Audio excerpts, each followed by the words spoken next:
welcome back. You know, not everyone in Hollywood can say that they've been taking on roles for 50 years. And big roles next to top-notch names like Sinatra and Elvis. And that's exactly the case for Irene Tsu, currently lending her voice to an adorable Netflix movie called Over the Moon. Irene was kind enough to chat recently. A Hollywood career that spans 5 decades, breaking barriers for Asian American women in the entertainment industry and beyond. Irene Tsu has not slowed down and joins us to talk about some of her latest projects and some of her past projects too. Thank you so much for joining us today. Thank you. Thank you for having me. Absolutely. So let's talk about some of these barriers in this 5-decade-long career.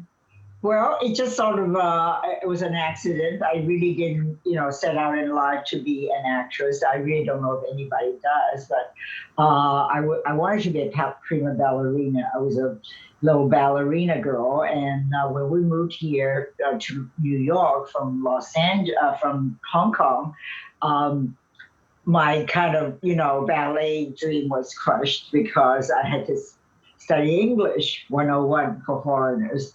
So I just, I didn't think I had a chance to, but somehow I fell into it. I became a dancer in Flower Drum Song, and then at 16, and then I followed it with a movie, a very, very big movie with Jimmy Stewart. The director chose me. He was a very known director by the name of Henry Costa. It really gave me my first break.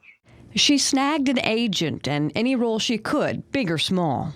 I look at IMDb and I have over like 85 titles. So talk about your relationships with Elvis, working alongside him, with Sinatra, John Wayne, and just kind of how that really built you up personally and professionally. We ended up in Hawaii, and we were all on location in a place called the Polynesian Culture Center, and which is a replicas of all the villages of Polynesia. So I went into the dressing room to rest a bit, but the air conditioning wasn't working. As she wandered for a cool place, the path led her to an area on set that boasted a pretty big name. As she was resting, I opened my eyes and I saw somebody with a cold compress on my head, and it was Elvis. His face was like 12 inches from my head. I was like right there, and I was like, that was pretty interesting, exciting.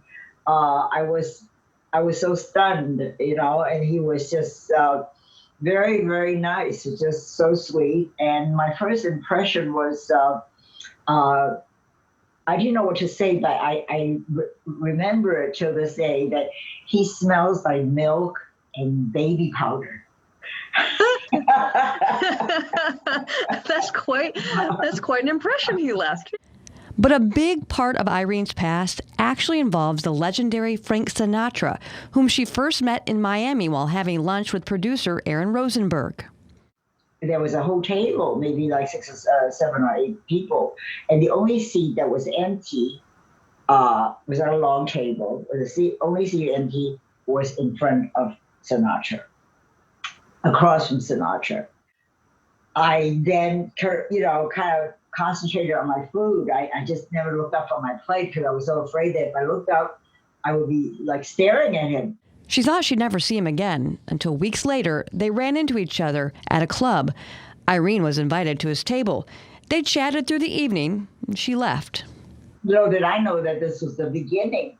A dinner date the next night didn't happen. He called us, he said, "This is Francis."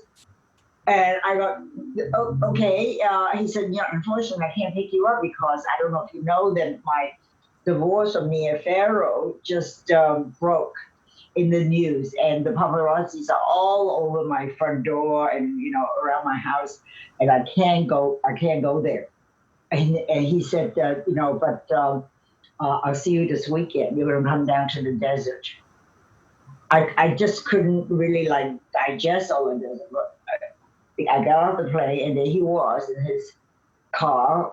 I can't remember the car now. I think it was a sports car of some sort.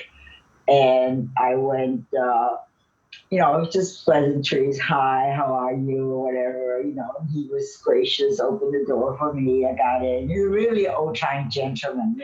And then he showed me a small room next to the master bedroom, and he said, "This is your room. This is my room." Like I moved in already. You know what I'm saying? This is your room. He said, "Mia had to paint it pink, but you can paint it any color you want." And it was very comfortable with each other, you know. How long was your relationship?